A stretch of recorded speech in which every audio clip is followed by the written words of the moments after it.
All right, today we are joined by Matt Anthony, founder and president of Head for the Cure Foundation. You guys have a 5K run walk coming up on August 25th at Corporate Woods. So Matt, I guess let's start with a little bit about Head for the Cure. Sure. What is Head for the Cure supporting? Great. Thanks, Kevin. Well, thanks you guys for allowing us to talk a little bit about Yeah, that. definitely. So Head for the Cure started in 2003, our first 5K in Kansas City, the Kansas City Metro Corporate Woods. We've been back there every year, so this is year 17, remarkably. Head for the Cure exists to raise awareness, raise funding, and mostly raise hope for people fighting brain tumor disease. Brain cancer, the malignant form of a brain tumor, grade 3, grade 4, is still a unsolved form of cancer. That is, there is not yet a cure, though tremendous progress has been made. The gravest form of brain cancer is called a glioblastoma, or a GBM, which took the life of my brother in 2003. Chris was a Kansas City guy. He was 34 and diagnosed, 37 when he passed, which was frankly, a little over 2 years, which at the time was a long time to live with brain cancer. Chris was an athlete. He was a runner. He was a cyclist, and it was really his idea to start Head for the Cure about a month before he passed. He said, "Hey, let's do a run. This is a disease that is under funded, largely because there's low awareness, and largely because there isn't enough research. So can we just play a little role in helping solve that?" So year one, we had 300 people and raised about $20,000, and we thought we smashed it. So we said, well, let's do it again. Your goal's a little bit bigger this year. It's a little bigger. Yeah. So that's what's happened. So in the years since, we continue to do Kansas City for the next 6 or 7 years. It grew every year. And we're now in 28 cities with Head for the Cure. We have a staff of 10 people. We are on pace to raise close to $3 million this year total. About 20,000 to $3 million. Yeah, it's pretty amazing. And we do it the same way. We do it through these 5Ks, run walks. Yeah, because it's not, you do have your corporate partners, but I feel like you guys are an organization that definitely relies on small donations from a lot of people. Well, 100%. I tease people. I won't get political, but we do raise money the grassroots way. And Head for the Cure is very much a grassroots organization. That is, we support the community of people that have been touched by this disease: patients, caregivers, loved ones, well-wishers, supporters, co-workers, friends, people that may know someone that knows someone that's been touched by this disease. And there are thousands of causes. They're all worthy and important. There are hundreds of cancer causes. There are only a few that focus on brain tumors.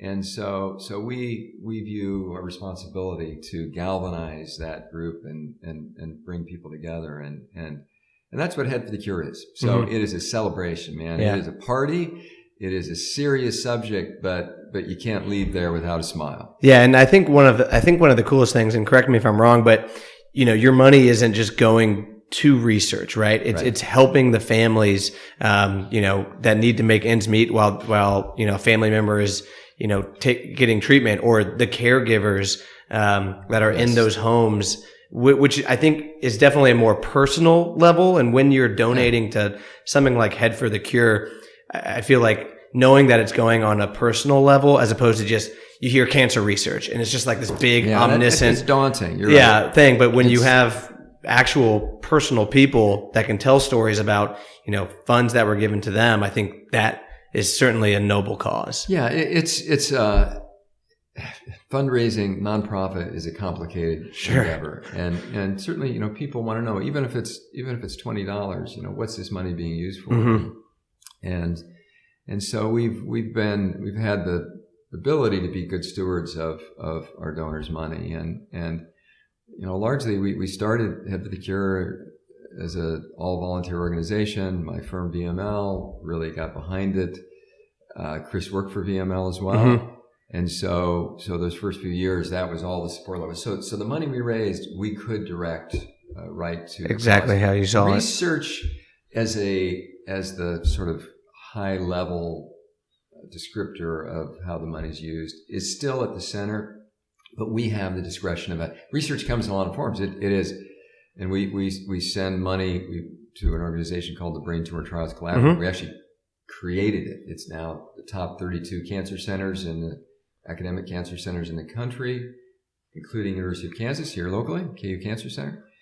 But since we are really the creators of the BTTC, we have a say in how that research is being pushed forward. Then, to your point, Danny, we also have programs, advocacy programs, helping individuals. Mm-hmm. We have a program called Brains for the Cure, which directly and profoundly helps people navigate this disease. Any form of cancer is unexpected, of course, unwanted. It's a journey that you can't fight alone, mm-hmm. and you want to keep moving forward. And also here locally, and this is also an important point, since our very first 5K in Kansas City, Chris's family, his children, Cole and Caroline, his wife Kirsten, were supported immensely by an organization here in town called the Solace House, which is now part of Kansas City Hospice. Solace House is a grief counseling organization that was amazing. Mm-hmm. And Caroline was 5 when my brother passed, her father. Cole was 8. Mm-hmm. And that provided a bridge to their new life without their father.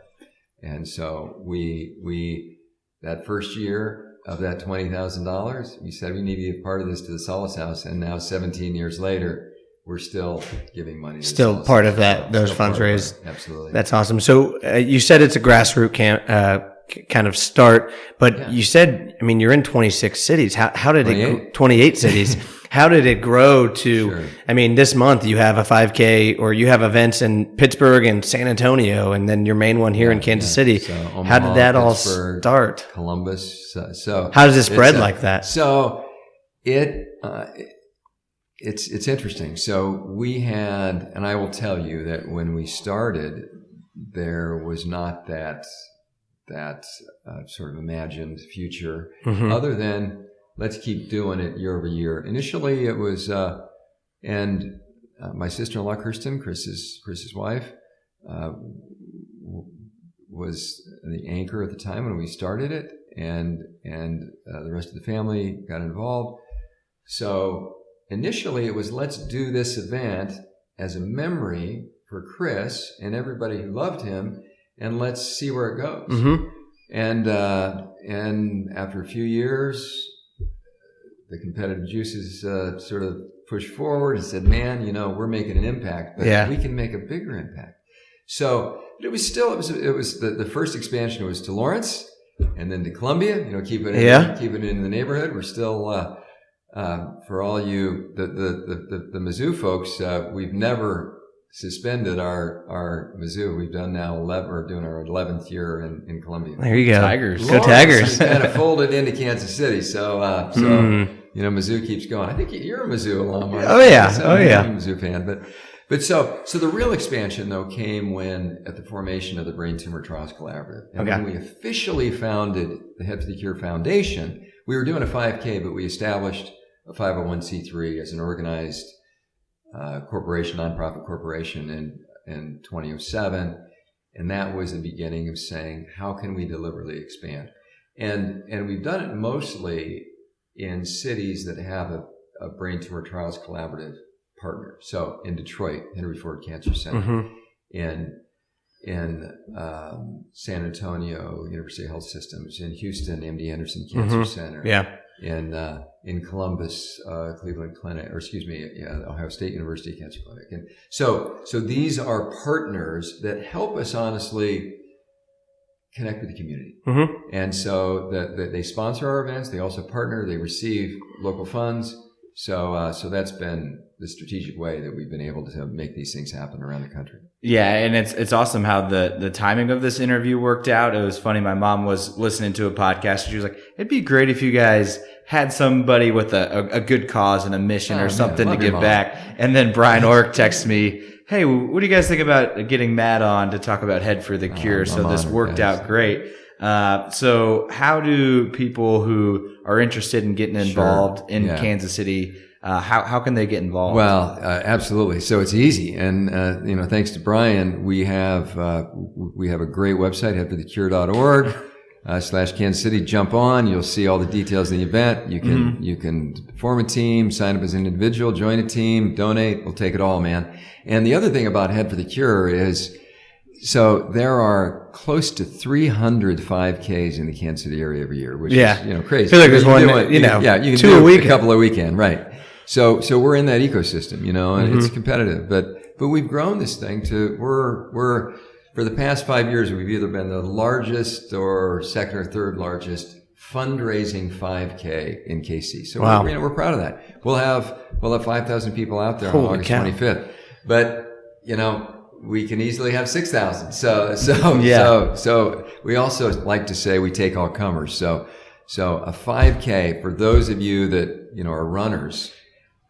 It's a great course to PR out there. Sure. And, really, cruise a 5K and like Brian does in 17 minutes or so. But okay, now talk to people like me. Now talk to people like me who I don't know if I'm going to run the 5K. And the truth is, we actually now have more walkers than runners. It's near 50-50, but we'll have as many people who are strolling the course just in solidarity for the cause, walking their dog, pushing a stroller, walking with a cane. I mean, it's, we have babies and plenty of people over 80. So we do take all comers and it's there for everybody. And then the 5K is the central event, but we've got 3 bands. We have food trucks, we have kids zones, we have the Chris cakes, pancakes for everybody. So sounds like a good after party. Yeah, it's a great after party. So what's your PR? Do you get competitive? What's your best 5K? So I'm at the mic at the event. So okay. I don't run. Nice excuse there, Matt. So I ride my bike a lot these days. Okay. A couple of knee surgeries, post soccer in my younger days.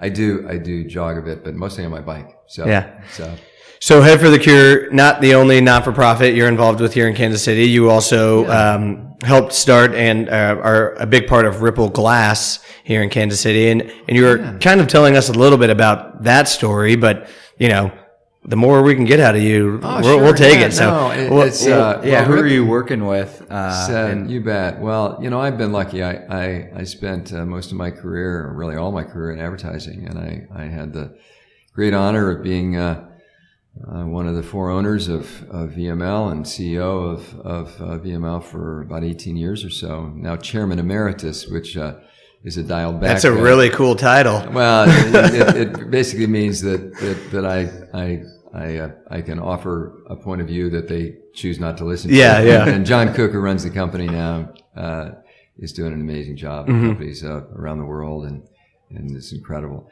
But through that, I've had some great relationships, and among them, John McDonald, the founder of Boulevard Beer, and famous John McDonald, who makes the greatest beer in Kansas City, and arguably some of the best craft beer out there. John, about 10 years ago, had an idea that he recognized. John's an I hate waste person, which I am as well. Yeah, that facility is incredible. I've catered an event there before, and as a caterer, you can't throw anything away. Like it's amazing. We fed maybe 300 people, and we had like a mini trash can truly for waste. Everything else was compost or recycled. Yeah, so it is. So John, when he started the brewery back in '89, he started as a zero landfill business, and now if you haven't been to the Boulevard Enterprise, to tour the brewery, you should, because it's amazing.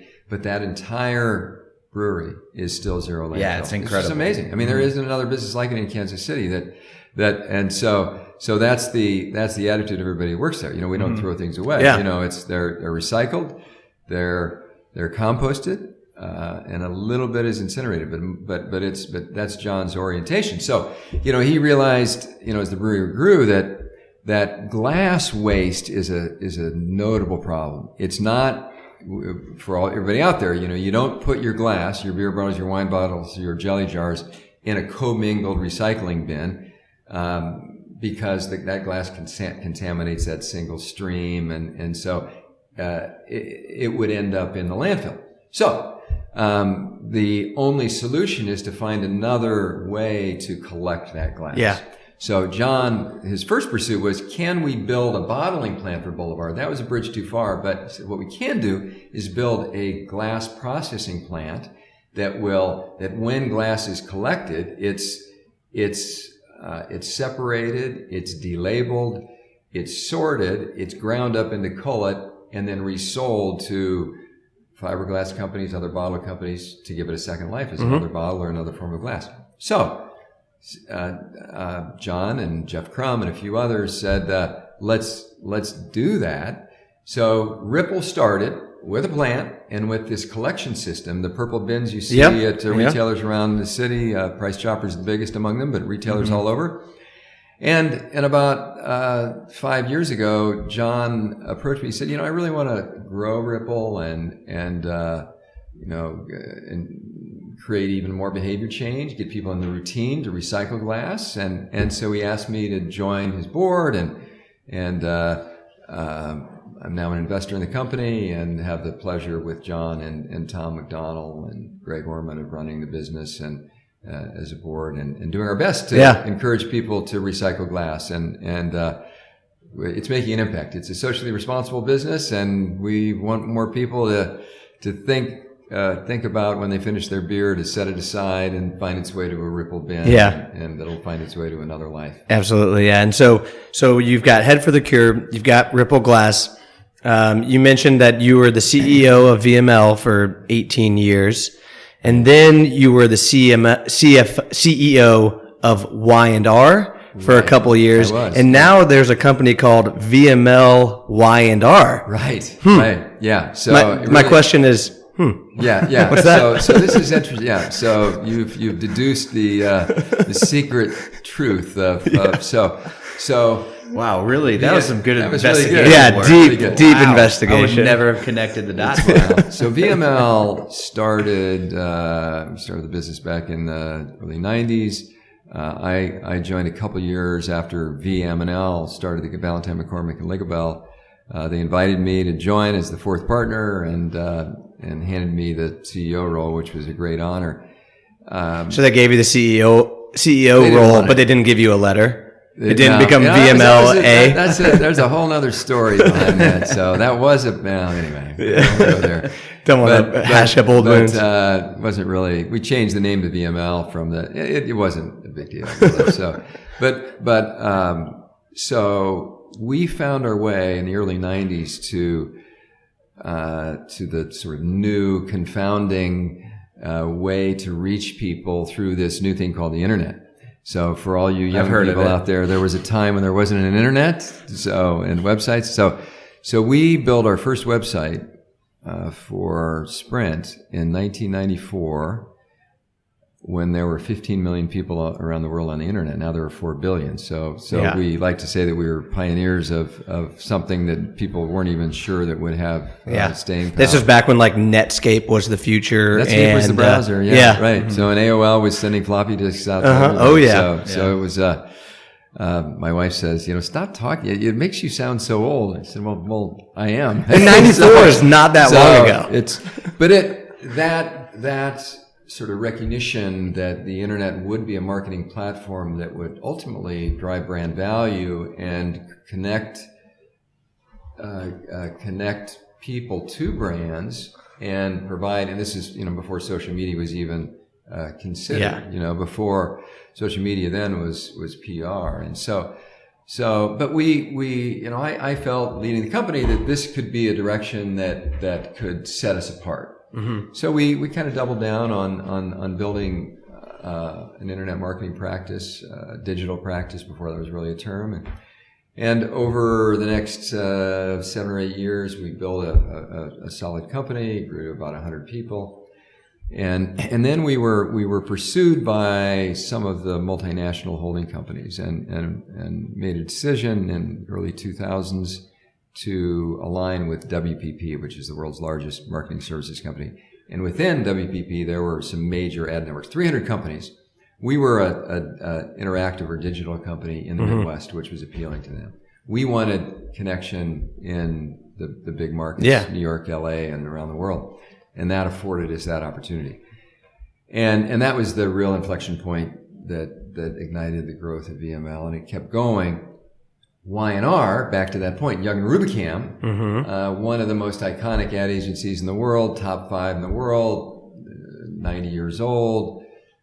If you think of a famous campaign. It's like John Hamm worked there, right? Yeah, so chances are Y&R. Well, but they were a primarily traditional agency, and in 2008 I pulled VML into the Y&R network.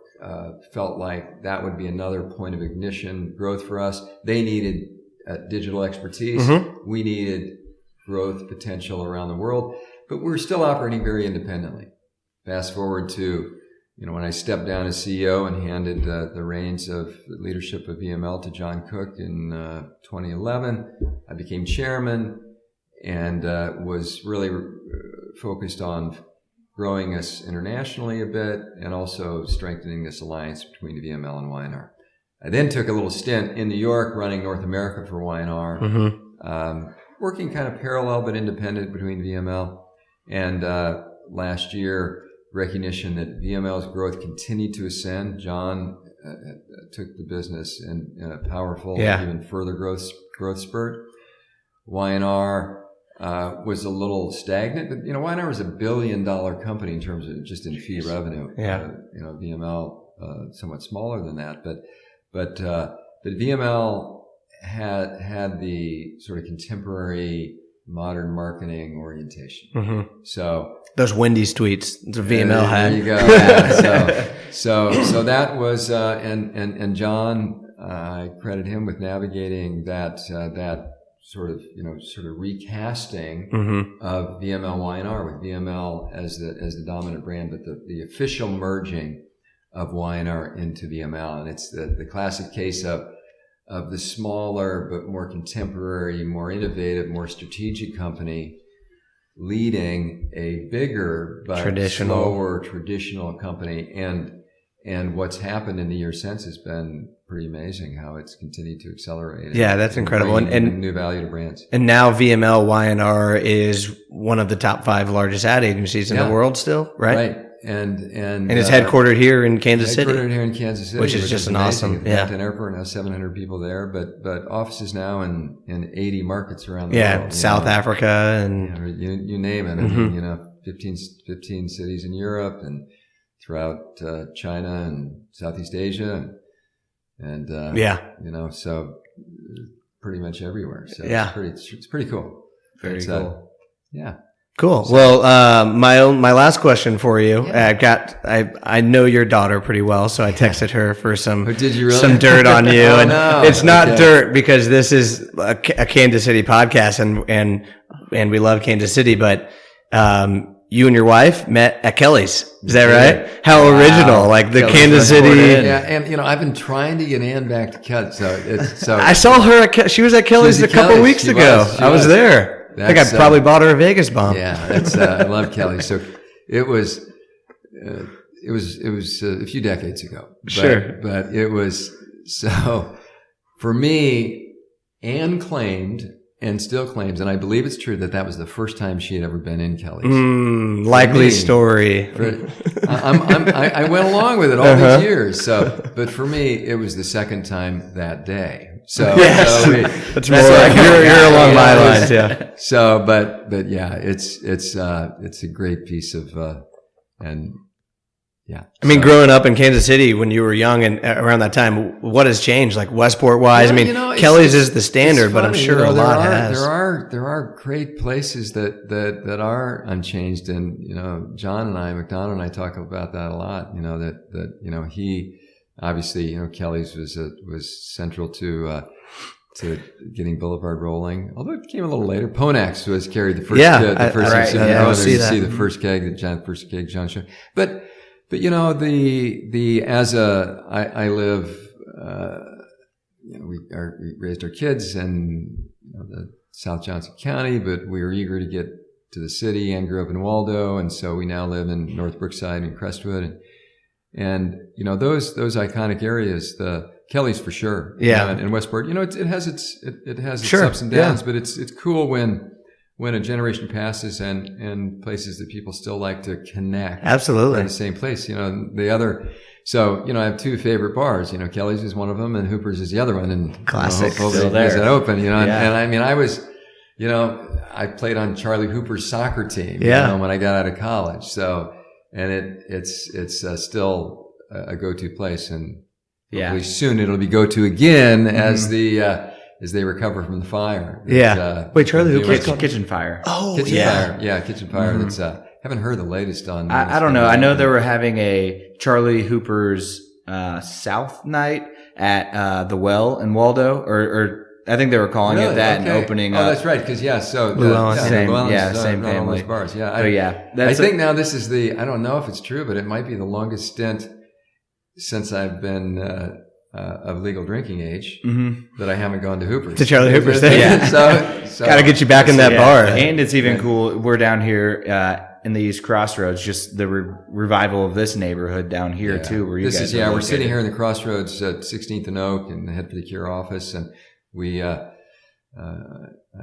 own this building with my brother-in-laws, Ann's brothers, Paul and John, and we share space with O'Neill Marketing. So plug for those guys too. Yeah.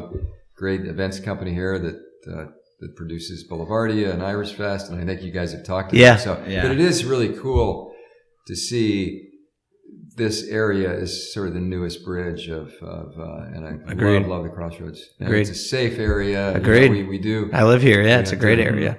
We have to give a shout out to the people protecting the people here, but Crossroads is a great area. So. And hey, I want to, congratulate you guys for pulling this thing together. We'll take all the praise we can get. Do you have any other nice things you want to say? It's great, and I was thrilled when Brian told me, the Ritz brothers have got a podcast going. So thanks for having me. Yeah, absolutely. Thanks for pushing Head for the Cure. And again, one last shout out, everybody. We're when does this? This will go out next week, next Thursday. Okay, so when this posts.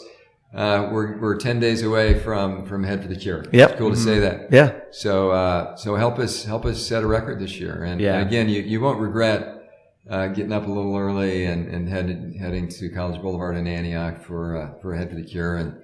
And if you have a late night at the bars, sweat it out.